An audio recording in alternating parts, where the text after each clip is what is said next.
Recent OPEC monthly reports have shown that the organization consistently needs to catch up to its output targets. And it wasn't just a couple of thousands of barrels per day. Daily losses average over 1.8 million barrels. Also, the cartel has made a habit of consistently undershooting its own targets.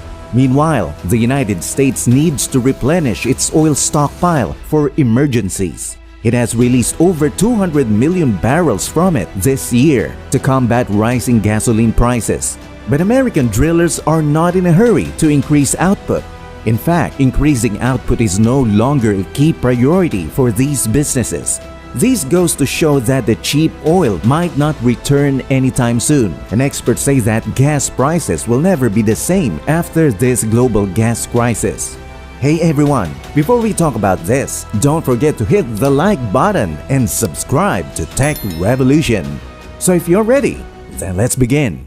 It's no secret that the conflict in Ukraine had the biggest impact on energy markets throughout the globe. The invasion of Ukraine by Russia has had devastating effects on the country's people, economy, and industry, and it messed with people's lives, incomes, sectors, economies, and supply networks. Today's business climate is fraught with unpredictability across all sectors, including the energy sector. Before the full escalation of the conflict, oil prices were already on the rise worldwide. But since Russia invaded Ukraine, the price of crude oil on the international market has risen from its pre-war low of $76 per barrel to more than $110 per barrel. Even before the conflict, the price of crude oil had risen significantly. The worldwide economic recovery from the COVID-19 pandemic has resulted in increased demand.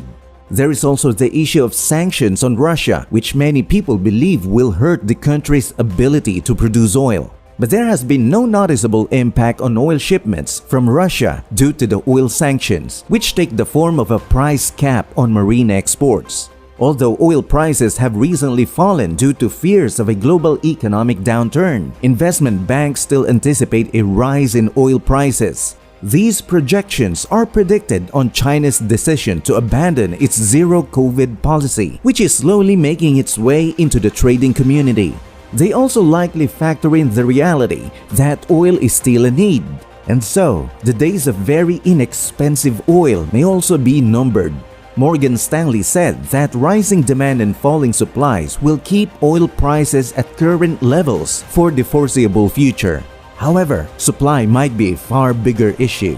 Oil supplies have been at their lowest level worldwide since 2004, and the Department of Energy has released 200 million barrels of oil from the Strategic Petroleum Reserve this year. Meanwhile, OPEC is still having trouble meeting its production targets, and the United States oil producers can only do so much to help. This sums up the current state of the world's oil supply rather well. There is a significant cause for people to be worried about this situation. There is also little indication that any of these tendencies will change anytime soon. For instance, OPEC has absolutely no need to strive to increase output. It would only do so if it were confident that oil prices would continue over $100 per barrel for a long time. In addition, OPEC's inability to meet its lowered production objectives indicates the group's physical production restrictions. OPEC nations are planning significant increases in output. However, these efforts continue in the planning stages, and actual production has remained low owing to the natural depletion of old fields and a lack of investment. An industry insider claims that OPEC has not maintained an output of over 30 million BPD between 2015 and 2018. And according to the White House, underinvestment is also becoming a trend in the US shale industry. The Biden administration claims that all US manufacturers need to do to increase output is increase spending. They claim that the long-term future of oil demand is too unclear to warrant investment in greater production in the United States. Sally of Tortoise Ecofin notes, best acreage has been drilled. The business is struggling to attract employees and has limited sources of finance. He predicts that the United States will never see an increase in oil production of 1 million barrels per day again, and that the pace of expansion will be between 500,000 and 750,000 BPD. Even though the energy transition camp has made reducing demand one of its goals, it appears that this will not happen anytime soon due to an unexpected rise in consumption this year. The International Energy Agency raised its projection for world oil demand upwards in its current oil market report for next year. The lack of suitable alternatives to oil products makes it likely that this tendency will continue, and this indicates that the equilibrium between demand and supply is threatened unless big oil completely shifts its focus to low-carbon energy sources. We are perpetually on the verge of a severe shortage. This suggests that the days of relatively low crude oil prices may be coming to an end.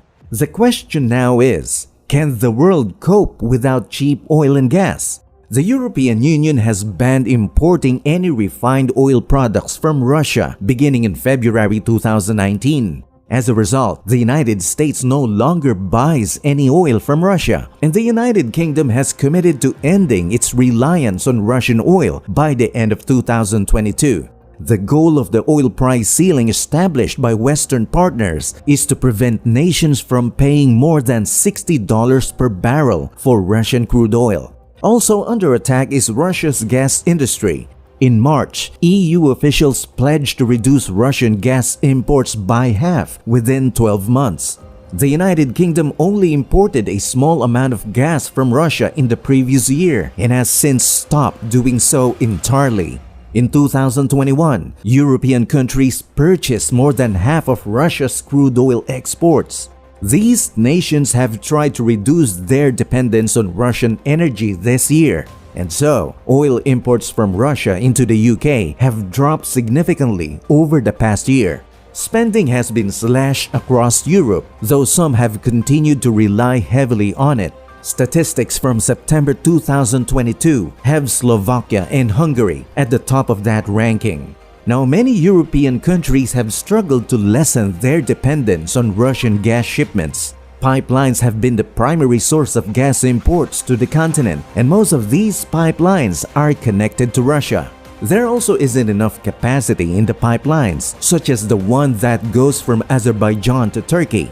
Moreover, Russia provided 40% of the natural gas in the European Union last year. The biggest importer was Germany, then Italy, and finally the Netherlands. Britain has not been a huge customer of Russian gas, importing only 4% of its total supply in 2021. In fact, it currently imports nothing at all. Liquefied natural gas ships from countries like the United States and Qatar are becoming increasingly attractive options for EU countries. It is notable that European countries have begun relying heavily on LNG imports. As a result, Europe will no longer rely so much on Russian exports, which have dominated the market in recent years. However, Europe does not have a sufficient number of LNG terminals. Several additional LNG facilities are either in the works or have been approved for development around Europe to meet rising demand. Demand has led to increased imports of Russian oil from India, China, and Turkey, and they currently account for 70% of all Russian crude exported by sea. Russia's sale of oil at a far lower price than the global benchmark of Brent crude has been a driving factor in this shift to new markets. And around the middle of December, a $30 per barrel discount was offered on Urals crude. Several Western countries have taken steps to complicate their foreign dealings with Russia. The International Financial Communications Service, SWIFT, has also banned most of Russia's institutions. And since then, paying Russia for its oil and gas exports has been more challenging. Those nations that continue trading relations with Russia have looked for workarounds. China and India are increasingly paying for oil and gas using their currencies. So what are your thoughts on gas and oil prices not going down anytime soon? Let me know what you think in the comments section below. And that's it for this video. Thanks for watching till the end. Before you go, make sure to like and subscribe and click the notification bell to trigger YouTube's algorithm and see more of our videos on your homepage. Thanks for watching and see you next time for more interesting videos like this.